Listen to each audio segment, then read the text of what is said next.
In this video, I am going to show you the final touches to my vintage hanky quilt of documenting my travels in the slow stitching sampler series that I started in January 2024. So I hope you will follow along with me and watch the whole video and give it a thumbs up, leave me a comment, let me know where you're watching from. And did you join in the series? And if so, what did you make? And then watch it all the way to the end. And I have a new challenge that we're doing that I want to talk about. All right, I am finishing up what I started about 3 years ago was my vintage hanky quilt to document my travels. So I have the video of that quilt that you're seeing right here that I started. I will go back through my playlist, find it, link it in the description for you.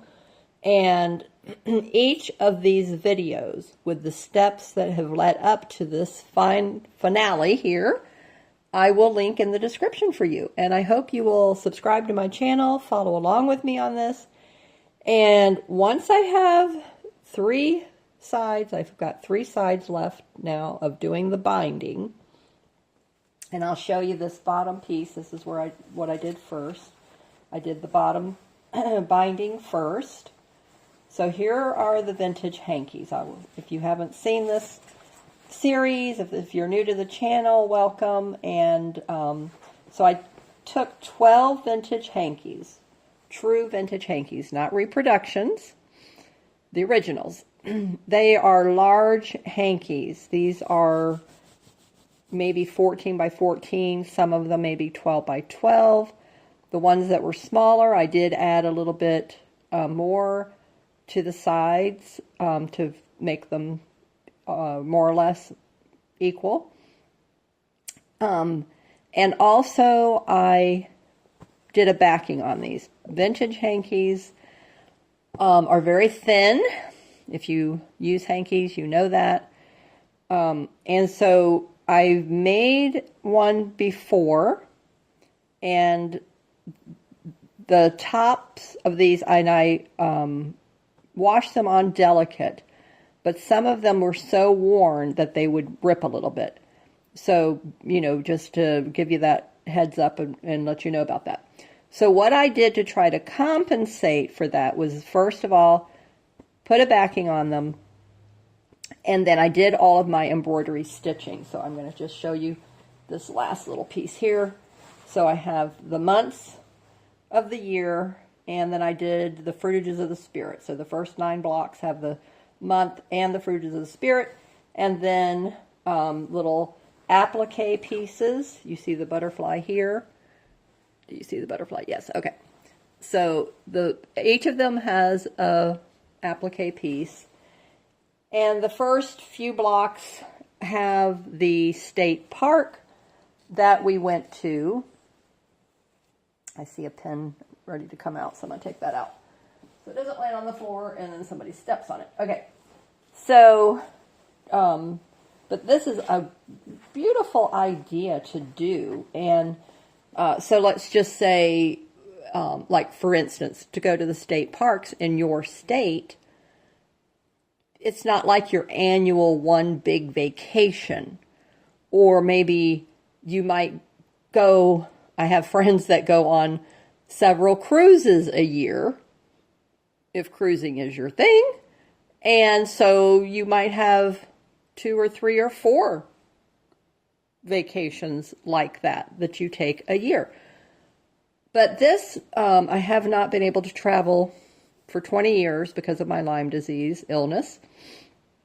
That is now much better. Yes, I'm still dealing with aging, stress kind of things in the last couple of years. But the last, I would say, 5 years, the Lyme disease finally got under control, kind of got in remission kind of a thing.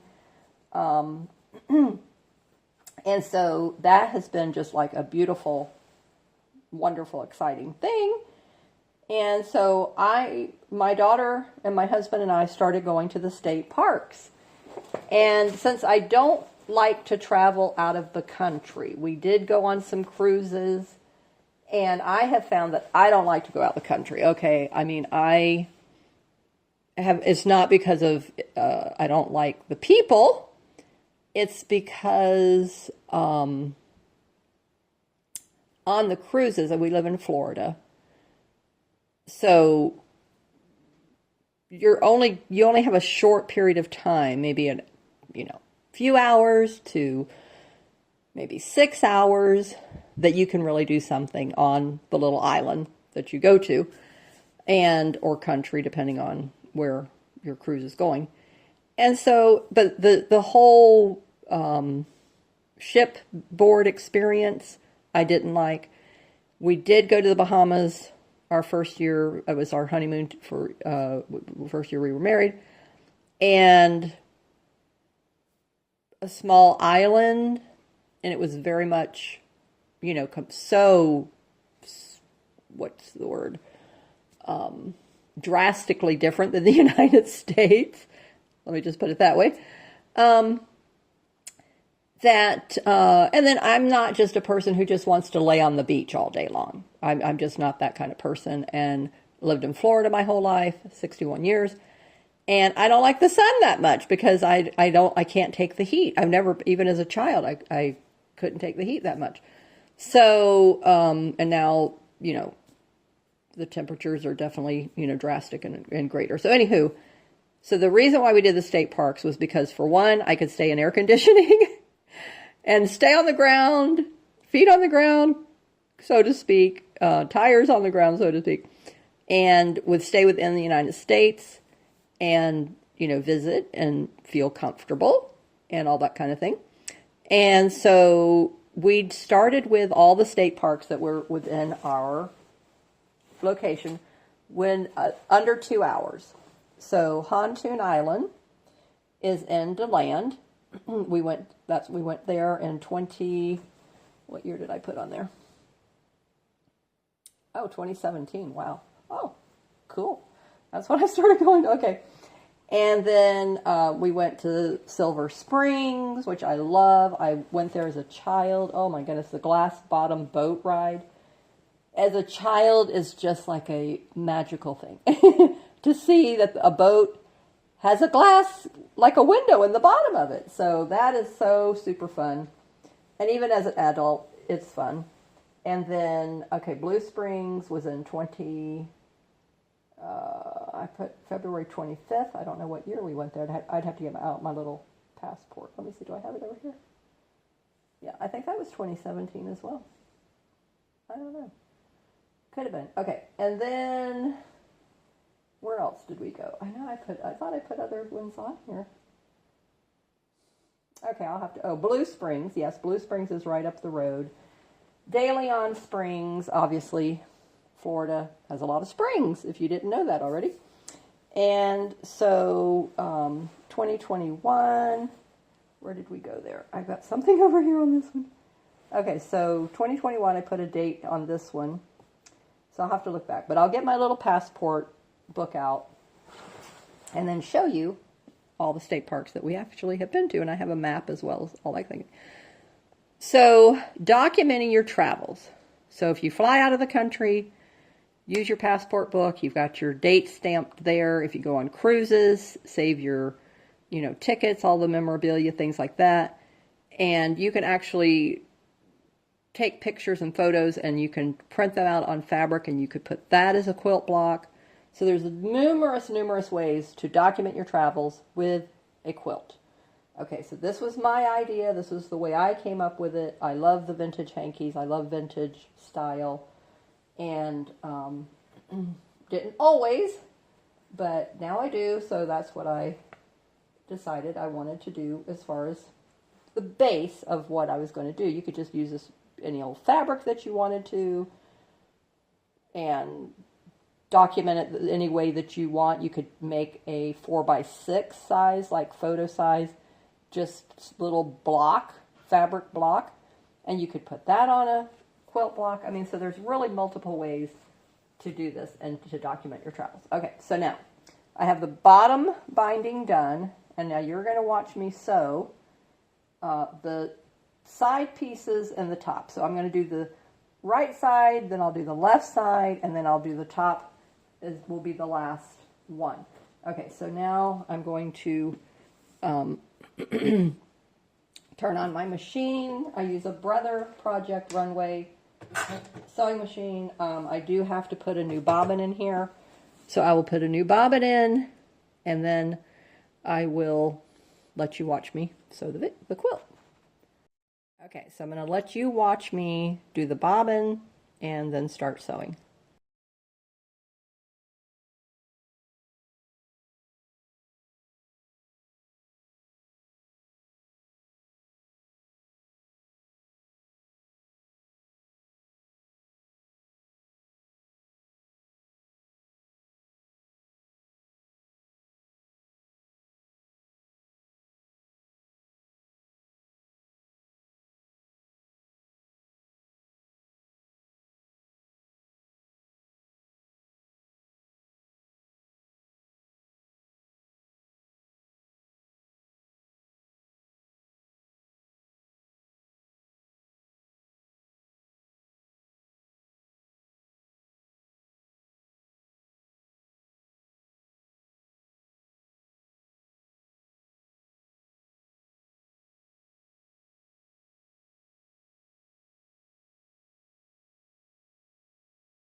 Okay, so this is the halfway point. So all I have left is fold this over, finish the binding on this side, and then do the top piece and the binding and the backing. The top is all done. The last thing I need to do is come in and do some small little stitching and tacking down, like you see this here, of the vintage hankies at certain spots. But this is so exciting. You just don't know how excited I am. Okay, let's finish this up.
Okay, I just wanted to show you. This is how I usually miter my corners, and I forgot to show you in the other one. So I leave the excess. I cut probably about an inch, and then if you saw me, I folded one in, and then I fold the other one at an angle, and it turns out perfectly. That's just my little brain's way of doing them. That's so much simpler for me, so much easier for me. Now I didn't do it on this corner, but I can still come in here because I left a little bit of an extra. Did I sew that down? Maybe I sewed it. No, okay. So back here, then I can curve it a little bit, and you see, then you get that mitered look, and you do the same thing here, which I don't know why I must have had it right there. Anyway, okay, so I'll come in here and try and tuck it under a little bit better. Okay, there you go. Okay, see? So quick and easy, even with just that little smidgen that was left over. And then I can just stitch this later, and then I'll get that perfect mitered corner. Okay, let's get finishing the last binding on the top.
Okay, so here it is.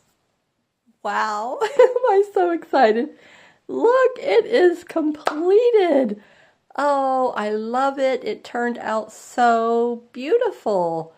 Absolutely, absolutely beautiful. So I'm going to zoom in.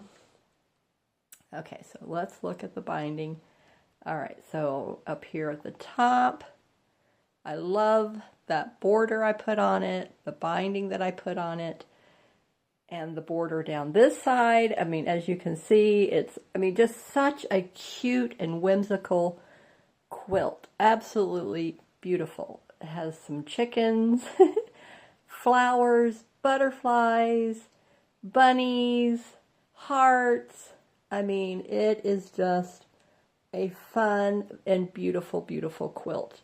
Some script in the border here.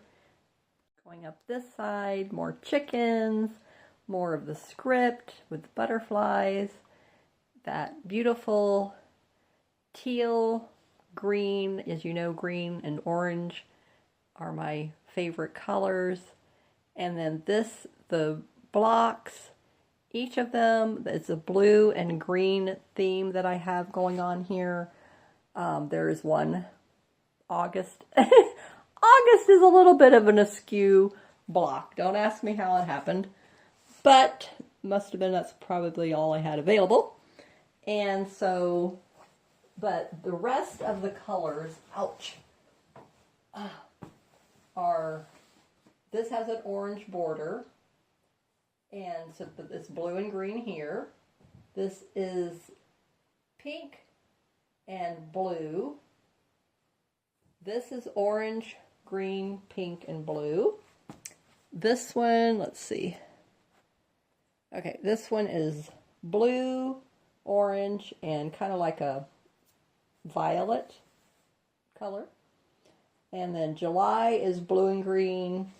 April is green. January was a white, and then I did just a ton of embroidery on that block. February was blue, green, and then some little pink flowers. So I came in and did more embroidery there. March is blue, little orange leaves. So I did March in green, and then I put a lot of orange French knots. May is blue, green. July's blue and green. So the blue and green predominantly, and then there is now pink and yellows.